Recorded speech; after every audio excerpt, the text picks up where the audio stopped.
Bible पर बहुत सारी सुंदर फिल्में बनी हैं, जैसे king of Kings, Bible, Jesus, son of God, 10 commandments आदि।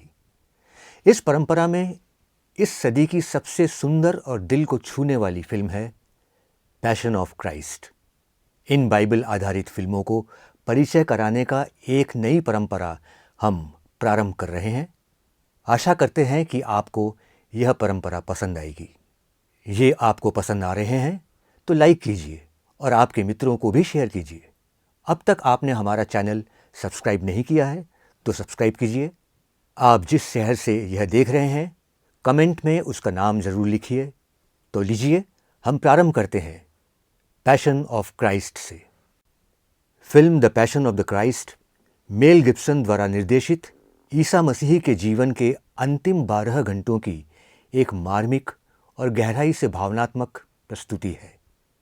यह कहानी मुख्यतः यीशु के गिरफ्तार होने, उनके ऊपर हुए अत्याचारों, सूली पर चढ़ाए जाने और अंततः उनके पुनरुत्थान के संकेत तक सीमित है।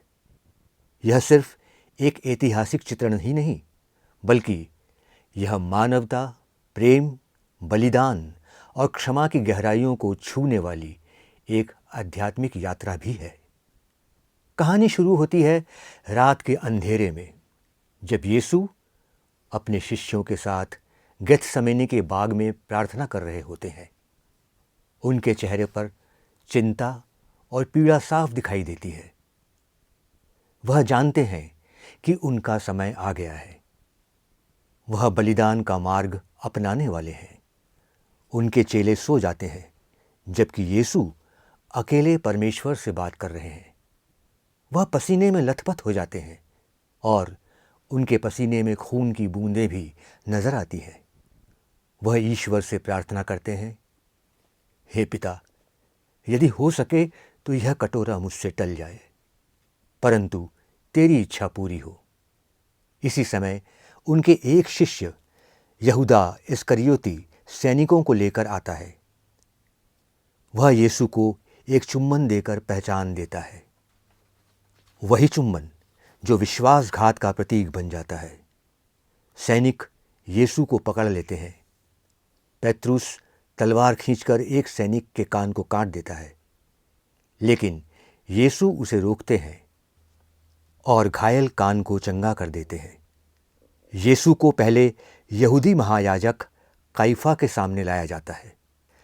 वहां उन्हें झूठे आरोपों के तहत अपमानित किया जाता है। धार्मिक अगुआ उनसे पूछते हैं, क्या तुम परमेश्वर के पुत्र हो? जब यीशु इसकी पुष्टि करते हैं तो उन्हें ईश निंदा का दोषी ठहराया जाता है। फिर उन्हें रोमन गवर्नर पिलातुस के पास ले जाया जाता है। पिलातुस को यीशु में कोई अपराध नहीं दिखाई देता, परंतु भीड़ के दबाव में आकर वह निर्णय लेता है कि यीशु को कोड़े मारे जाएं और फिर जनता की मांग अनुसार निर्णय लिया जाए। इसके आगे के भाग में फिल्म सबसे अधिक दर्दनाक और करुणामय बन जाती है। रोमन सैनिकों द्वारा यीशु को बुरी तरह पीटा जाता है। उनके शरीर पर कोड़ों के गहरे निशान पड़ते हैं। खून बहता है, मांस कट जाता है। सैनिक उनके साथ उपहास करते हैं। वे एक कांटों का मुकुट बनाकर उनके सिर पर रखते हैं और उन्हें यहूदियों का राजा कहते हैं। पिलातुस यह सोचकर कि शायद लोग यीशु को छोड़ने की मांग करेंगे, उन्हें एक अपराधी बराबास के साथ प्रस्तुत करता है। परंतु भीड़ चिल्लाती है, बराबास को छोड़ दो, यीशु को सूली पर चढ़ाओ। पिलातुस अपने हाथ धोते हुए कहता है, इस धर्मी व्यक्ति के खून के लिए मैं उत्तरदायी नहीं। अब यीशु को भारी लकड़ी की क्रूस उठाने के लिए मजबूर किया जाता है। वह कमजोर हो चुके हैं, बार बार गिरते हैं। रास्ते में एक सैनिक साइमन नामक व्यक्ति को बुलाता है, जो कुछ दूरी तक यीशु का क्रूस उठाने में सहायता करता है। वहीं वेरोनिका नाम की एक महिला यीशु के चेहरे को पोंछती है और चमत्कारिक रूप से उनका चेहरा कपड़े पर छप जाता है।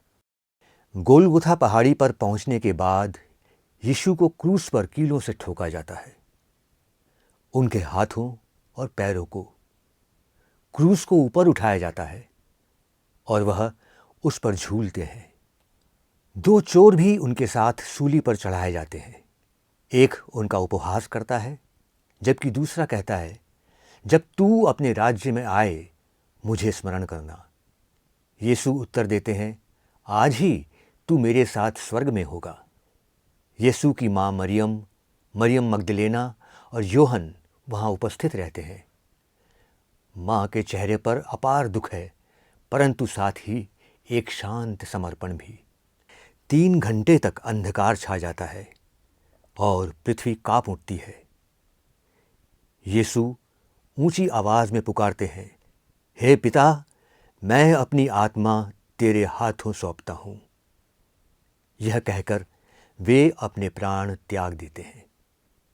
यीशु के प्राण त्यागने के बाद एक सैनिक उनके शरीर में भाला चुभाता है, जिससे खून और पानी बहता है। यह उनकी मृत्यु की पुष्टि करता है। उनका शरीर क्रूस से उतारकर मरियम की गोद में रखा जाता है। यह दृश्य पिएवा की मूर्ति की याद दिलाता है। फिर उनका शरीर एक साथ कफन में लपेटकर एक कब्र में रखा जाता है। पत्थर से कब्र बंद कर दी जाती है। सब कुछ शांत हो जाता है। अंतिम दृश्य में कब्र का पत्थर हटा हुआ दिखाई देता है। भीतर रोशनी है और कफन एक ओर रखा हुआ है। यीशु पुनर्जीवित हो चुके हैं। उनके शरीर पर कीलों के निशान अब भी हैं, परंतु वह महिमा मंडित स्वरूप में है। वह उठते हैं और बाहर की ओर बढ़ते हैं। यह फिल्म हमें उस प्रेम की गहराई दिखाती है जो ईश्वर ने मानवता के लिए दिखाया है। यह केवल एक दुखद अंत नहीं है, बल्कि एक नई शुरुआत का प्रतीक है। यीशु का बलिदान पापों की क्षमा और नया जीवन देने का मार्ग है।